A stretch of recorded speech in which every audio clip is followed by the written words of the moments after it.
Tonight, the devastating consequences of a gangland feud.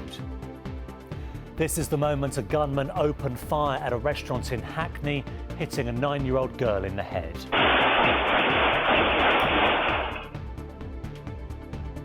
The shooter is still at large, but today Yvonne Riley from Tottenham was found guilty of attempted murder for his role in the attack. Also tonight, after protests outside an asylum seekers hotel in Epping, 7 men appear in court. At least one is warned he faces jail time. On the edge of ruin, the local traders who say this sinkhole is costing them a fortune. Plus, do you want rice with meat? The 64-year-old who set up a food bank and now plans to take it on the road. And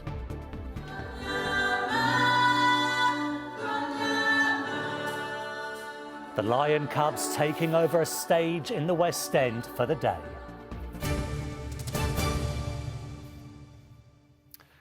Good evening. A man faces jail over the shooting of a 9-year-old girl outside a restaurant in a long-running gang feud. 33-year-old Yvonne Riley from Tottenham was found guilty of causing grievous harm with intent to the child, who cannot be identified for legal reasons. She was hit in the head by one of 6 bullets fired by a man on a passing motorbike as she sat with her family in Hackney last May. The gunman has never been found. With the guilty verdict still fresh, her parents said today the future they had imagined for their daughter has been torn away. More from the courts in a moment, but first, Cafe Patter on the gangland feud that had devastating consequences. Last summer in Dalston, a failed gangland assassination. One gunman fired 6 shots. There were 4 people injured, including a 9-year-old girl who cannot be named for legal reasons. All this made possible by Yvonne Riley. For weeks, he drove around the vicinity, gathering intel on the gunman's targets. Right until the very end, when he was seen driving a Nissan Duke on the night of the shooting and helping the gunman escape. Today, he was found guilty of attempted murder. How did you feel after the shooting? It was because in this area a couple of things happened that year, and that was just like another thing that happened, and it just felt every time walking down this street I really avoid going here at night. This fear seems to be felt by everyone we speak to, but for some, more frightening is the fact that the gunman has never been found. How does it feel knowing that the gunman is still on the loose? I didn't know. Yeah, so, I mean, that's a bit scary, to be fair. This wasn't an isolated incident, rather the culmination of a decades-long gang war between the Hackney Turks and the Tottenham Turks. It all began here in Finsbury Park, North London. It was in 2009 when one Kurdish family were playing pool in a snooker club just up the road over there. No one wants to say why, but a fight broke out, sides were taken, and the war began. The Tottenham Turks struck first, shooting and killing the brother of their rival gang's leader in 2009. 4 months later, a senior Tottenham Turk member is shot dead while driving his car. The back and forth continued for a number of years. Blood and bullets spilled on London streets. And in May 2024, the quadruple shooting where a 9-year-old was shot in her head. The intended targets, seen here sipping coffee before the chaos, were known members of the Hackney Turks. No one knows when this bloodshed will end, or if the Hackney gunman will ever be found. Cafe Patter, ITV News. Graham Stollard is outside the Old Bailey for us now. Graham, it didn't take the jury very long to return their verdict, did it? No, well, Duncan, you heard from CAF's report there just some of the terrifying detail of this case, of that shooting 15 months ago, but it took the jury here today just 6 hours to find Riley guilty on those counts. The girl who he shot, remarkably, she survived, but she will suffer lifelong physical and cognitive problems. The bullet is still lodged in her brain, and in a heartbreaking statement today, her family said, in a single moment, the future we had imagined for our daughter was torn away. She was once an energetic, adventurous child, everything that celebrated movement, energy and life. This was not just an accident. Even if our daughter was not the intended target, those responsible were still attempting to take lives. It is brutal and inhumane. Now, as Kath mentioned, the shooter has never been traced. Police are offering a reward of £15,000 for anyone with information that could identify him, that could lead to their arrest. They said those who ordered this shooting are a highly sophisticated criminal organisation. We understand that people may be worried about talking to us because of this, but it is imperative we hear from anyone who can assist this investigation. Justice must be secured for this little girl and her family. Now, during the 3-week trial, Riley was repeatedly asked to identify the third party who recruited him, but he refused. He himself saying he feared for his own life and for the safety of his family as well. He is now due to be sentenced on the 12th of September. Graham, thank you. Graham Stothard at the Old Bailey. 7 men have appeared in court charged with violent disorder after protests outside an asylum seekers' hotel in Epping last month. One of the men, 51-year-old Dean Smith, pleaded guilty to a charge of violent disorder and has been warned he is likely to be jailed. Helen Keenan is outside Chelmsford Magistrates Court for us this evening. Helen, what happened in court today? Well, these charges of violent disorder all relate to a protest in July outside the Bell Hotel in Epping that, as you say, is being used to house asylum seekers. Now, we have brought you pictures of these demonstrations that have taken place over the past few weeks, some of which have turned violent, with police officers injured in the clashes. Now, the protest began after a man living at the hotel was charged with sexual assault. He's accused of attempting to kiss a 14-year-old girl, which he denies. Now, today, 7 men have appeared at Chelmsford Magistrates Court here, all facing charges of violent disorder.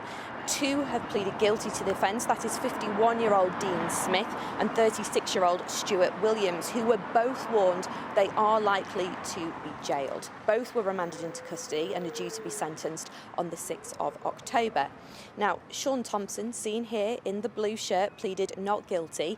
He is alleged to have punched a police car.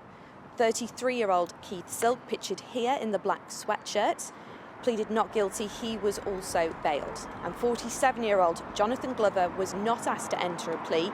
He will have an application to dismiss his case heard next month. Separately, Epping Forest District Council has applied for an injunction which would stop asylum seekers from being housed at the hotel. That High Court hearing will continue tomorrow. Thanks, Helen. Helen Keenan there at Chelmsford Magistrates Court. A family has paid tribute to a kind and loving 27-year-old woman killed in Romford at the weekend. Police have started a murder investigation after Zawa Salah Mukhtar died on Chadwell Heath Lane after being attacked in the early hours of Saturday morning. 4 men have been arrested and remain in custody. A court has heard how a 16-year-old boy who was fatally stabbed in the neck and chest fled on his moped and crashed into a lamppost before dying. Deontay Moat Slater died in Islington in October last year. 22-year-old Frankie McCarthy is on trial at the Old Bailey accused of his murder, which he denies. And a baby boy who became ill in a home his parents say was plagued by mould and damp died of unrelated causes, his inquest has found. Akram Mohammed died in February at 15 weeks old, with his parents believing the damp conditions of their housing association flat in Camden were to blame. Today, a coroner concluded he actually died of strep B, pneumonia and vitamin D deficiency.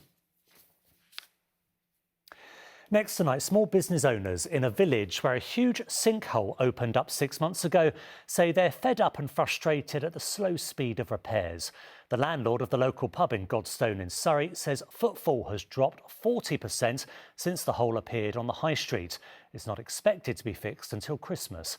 Half a year on from its grand opening, Rags Martell has been speaking to residents about the hole from hell. What's it like living in Godstone 6 months on after the sinkhole? I just feel we've been completely forgotten and abandoned. There's no sense of urgency and there's absolutely no appreciation of the devastating effect it's had on all the businesses. It's been 6 months since this Surrey village high street was broken in two with a hole in its centre. now almost filled, but far from fixed. 6 months on. It's ridiculous, isn't it? It's just not even funny anymore. Mark Cullinan has run the Hare and Hounds pub for 21 years. In terms of business, how damaging has it been? It's ridiculous. We're down 40% on where we were last year. You know, and it's just not even funny anymore. Sometimes not worth opening. Star Barbers is just a few metres away from the sinkhole, and owner Dana Hussain has had to sell possessions to keep open as business is down 50%. How can you survive with that? I losing all my savings, everything. I sold my car just for that. Well, in the last 6 months, you sold your car just to keep your business open. That's it, yeah. The sinkhole first appeared in February, initially starting with a burst water pipe. By the next day, it kept growing. Oh my! With chunks of road disappearing inside it. A couple of days later, 2 huge craters had formed in a village historically known for its underground caves and mines. Despite being almost filled with concrete today, the council says the road won't be ready until December at the earliest. How crucial is it for Godstone to get the road back open? It's a massive lifeline for all of the businesses in Godstone, and everyone else on the high street are just struggling for footfall. It's down massively compared to what it should be this time of the year.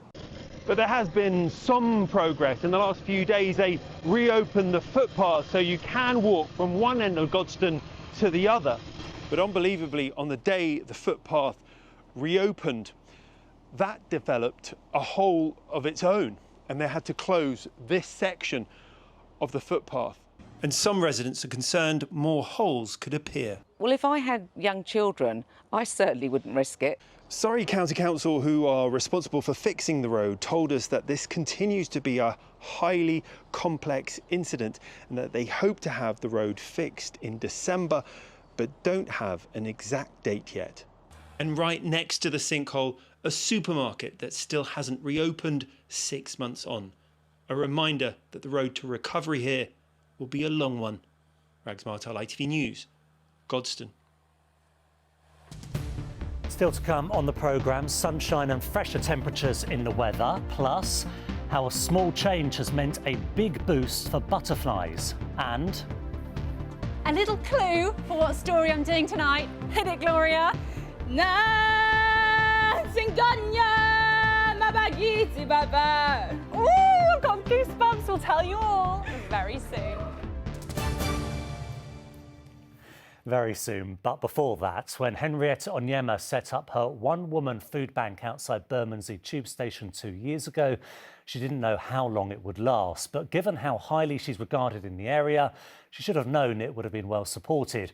Henrietta is a community hero who has also fostered 95 children in her lifetime. At the age of 64, she's no intention of slowing down. Now she's raising money for an electric vehicle to transport the food. Here's Jay Akbar. Do you want rice with meat? This is community spirit with some urgency. This is chicken tikka masala. Don't waste it. If you pass Bermondsey Station on a weekday morning, you're likely to get a loving earful from Henrietta Onyema. She's run this food bank for 2 years. It all started when she bought and left some bread outside her house. I came home, I put outside my house. I thought, okay, they won't take it. And I put free food. Before I know it, the whole bread finished. It's all gone? All gone. She now feeds more than 100 people a day, like Bill here. I think it's a part of creating a community. You know, making her feel matter and, you know, making me feel that I matter as well. The truth of the matter is she's doing something wonderful here. Of course, she feels she can do more. So she's crowdfunding to buy a van that'll fit her food and her volunteers. Sometimes we'll have 9 Tesco trolleys, and it's affecting my leg now that I'm using walking stick. Usually I walk normal. There's a lot of people that will miss out if I stop. There's quite a lot of people that really, really need this. The numbers do back up her concern. More than 400,000 food parcels were distributed across London in the year to April 2024. In Southwark, where Henrietta operates, 1 in 4 people are food insecure. That means up to 75,000 people could be skipping meals. Dinsdale's seen it getting worse in Bermondsey for 3 decades now. As prices have gone up, Rents have gone up, costs have gone up. People are asset rich and they're cash poor and their families suffering. And I just thought, you know what, let's try and help out. Let's normalise it. Let's show people that you don't have to be afraid to take help. And of course, give help too. The fulfillment you have is more than £1 million in your pocket. More than 200-300 people is coming thanking me and blessing me. There's nothing we don't have here, you know. Well, bless and you shall be blessed. Jay Akbar, ITV News. OK, let's have a look at the day's sport now.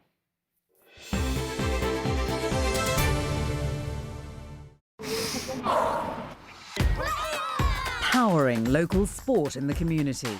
Octopus Energy sponsors ITV Regional Sports Report. British number ones Emma Raducanu and Jack Draper have been drawn against each other in this week's New Look US Open mixed doubles event in New York. 22-year-old Raducanu from Bromley is partnering five-time Grand Slam winner Carlos Alcaraz, while Draper from Surrey will play with American Jessica Pegula. This year's mixed doubles competition is a standalone event with 16 pairs competing for $1 million in prize money.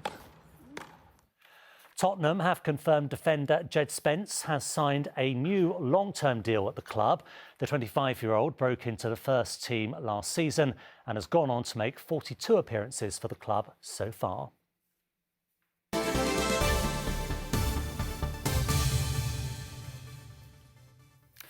Now, delaying the cutting of grass and wildflowers until later in summer has been credited with boosting the number of butterflies recorded at an ancient royal hunting forest. The National Trust, which looks after Hatfield Forest in Essex, said the number of butterfly species recorded at the reserve has reached a 17-year high. Barnaby Papadopoulos sent this update a little earlier. Well, the land I'm walking through at the moment has seen a lot of change over the last 1,200 years. I'm in Hatfield Forest, which used to be a medieval hunting forest. Of course, it's not anymore. It's now owned by the National Trust. And the historical event shaping it is climate change. Hot summers, dry summers are having a remarkable effect on the wildlife here. And here to tell us a little bit more about that is James Rowland. James, you're seeing a huge spike in butterfly numbers at the moment. What's going on? Well, firstly, it's been the really hot weather that we've been experiencing recently. So the really hot summer and the hot, dry spring that we had before that as well has been the perfect conditions, not just for butterflies, but for most insects, actually. And that's meant that we've actually delayed a lot of our management practices that we carry out during the summer months. So hay cutting and thistle topping, practices such as that, where we'd normally be doing that in July and into August, we've tried to delay that as late as possible to keep the flowering species in the ground for longer, to provide that prolonged nectar source in drought conditions. And it's not just human activity that's helping, it's wildlife as well. And over here we've got some cows. I think they've been quite helpful, haven't they? They have indeed, yeah. So this is part of our small herd of red poll cattle. For most of the year, they will suppress the scrubbier species on the grassland by keeping the sward short and thick. And we've been, in the last couple of years, we've been keeping the cattle grazing on into the winter months as well as the spring and summer months, which has really had a positive impact on the grassland. So hopefully we're going to have some more hot weather before summer ends. If you wanted to come here and see some butterflies, what should you do? So we've got some fantastic woodland rides, and the woodland rides are the pathways that intersect the woodland here at Hatfield. Head for one of the woodland rides, find a nice big patch of bramble while it's in flower, and that's where you'll find butterflies. Well, I might be taking you up on that myself, James. Thank you very much. From Hatfield Forest, somewhere where butterfly numbers are the highest they've been in almost 20 years. Barnaby Papadopoulos at Hatfield Forest there. Let's have a look ahead to the evening news now. Here's Mary. Coming up on the ITV Evening News, President Zelensky and European leaders meet Donald Trump for the next stage of peace talks.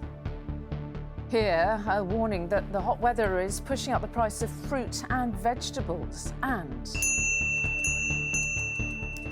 Downton Abbey bids a fond farewell with its final chapter by offering the chance to own a piece of TV history. Well, join me for those stories and more at 6:30. Since Disney's The Lion King first appeared on a West End stage back in 1999, it's been breaking records and winning awards. 26 years and more than 10,000 performances later, it's still pulling in the crowds at the Lyceum Theatre. Today, though, for a different reason. It was Music Play Day, a free musical masterclass for children who have a passion for orchestra and singing. Sally went along to meet some of the capital's budding young musicians.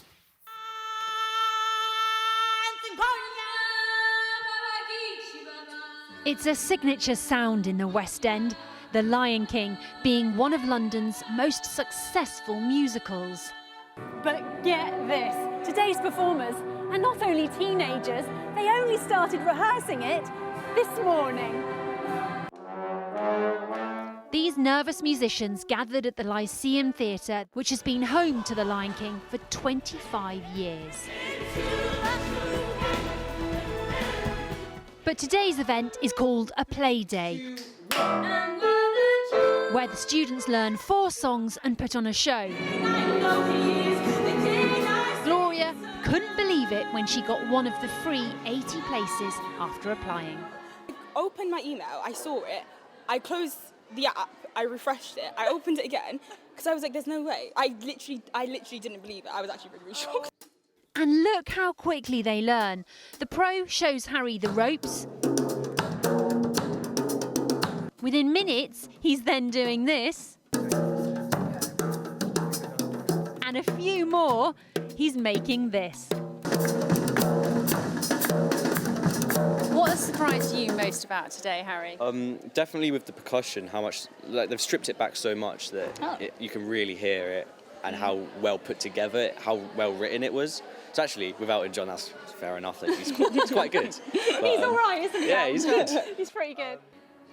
The idea for a play day came from one of the professional musicians in the show, Jack. We felt there was a big gap for access into musical theatre, and we just thought what a wonderful opportunity it would be to share our experience and how much we enjoy our job with young musicians.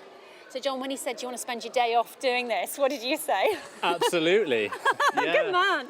One of the professionals' favourite things to watch is the growth in confidence through the day. Singers especially start with, a little bit not quite there and needing a little bit of encouragement, a little bit of support, and then by the end of the day, they absolutely love the performance. You're like, get off the stage, it's not your turn. Absolutely. So, in a day, you two are putting together 4 really high-quality Lion King songs. Has this put you off the industry for life, or made you go, bring it on? To be honest, I actually quite like the challenge. The future of the West End may well be in this theatre, and hopefully they're all feeling the love tonight.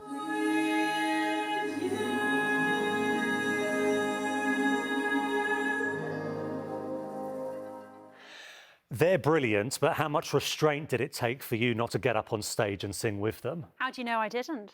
Did you not? No. Is that in the uncut footage? Go back upstairs and you can we'll have pop a it look. on ITVX, yeah? That'll get them in. I was desperate to, and I kept dropping hints and no one bought them. No one said, go on then, do you want to have a go? You Not play even the a guitar, duet. don't you? Yeah, I do play a guitar. Is there a yes. guitar in The Lion King? Well, they had guitars there, but Yeah. yeah, again, I don't play particularly well, let's be honest. I beg to differ. Many years ago, back in our student days, you serenaded me on a trip away with a group of people, I hasten to add, and you were brilliant. Well, the fact that I can't remember that probably says the state I was remember. Shall we change the subject? Weather. Your How are you husband-to-be enjoying was it? there. Oh my goodness! Oh, happy days. Yeah, it was a nice time. Yeah, oh, thanks, love. I can always rely on Doug. He's so lovely, isn't he? I'm going to bring him some nice weather. Here we go. Let's take a look.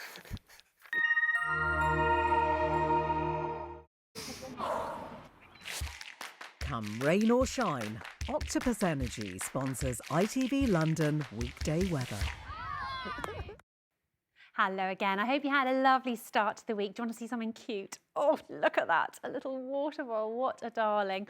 And a beautiful, majestic stag. Thank you, everyone. So fairly settled weather as we go through this week. We've got some sunny spells around, but also some cloud lingering at times. It's going to be a little bit cooler than last week as well. Let's take a look at the pressure chart. We've got that high pressure becoming a bit more dominant as the week goes on. We're also going to see those winds coming slightly more down from the north, and so it will feel a little bit fresher by day and by night, particularly from Wednesday.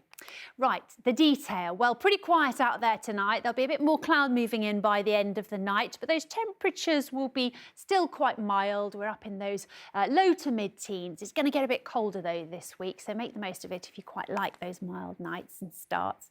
And into tomorrow, some cloud around again. Some of it might be a bit low. We're looking at a pretty dry day for the most part. That cloud trying to break up at times. You can see a bit of sunshine coming through, although a fair bit of it lingers. Highs of 24 to 25 degrees again in any sunshine, although of course under any cloud it is not quite as warm as it has been. For the evening, a bit of a mixture, some of that cloud breaking up, but still a bit of cloud lingering in a few spots. And then as we go into the outlook, not bad, we'll take it. There'll be some sunshine around, those temperatures hovering around the low 20s. About where they should be for this time of year, but you can see those nights gradually getting a little bit cooler as the days go on. That's it for now. Have a super evening. We'll see you later on. Cheerio. Octopus Energy sponsors ITV London weekday weather. Thank you, Sally. Finally, the Dowager Countess will not approve of this, but dozens of outfits and objects from Downton Abbey are about to find their way to the masses. When you talk like that, I'm tempted to ring for Nanny and have you put to bed with no supper. Dresses worn by Dame Maggie Smith are among the costumes, props and other memorabilia from the ITV drama up for auction at Bonhams in Mayfair.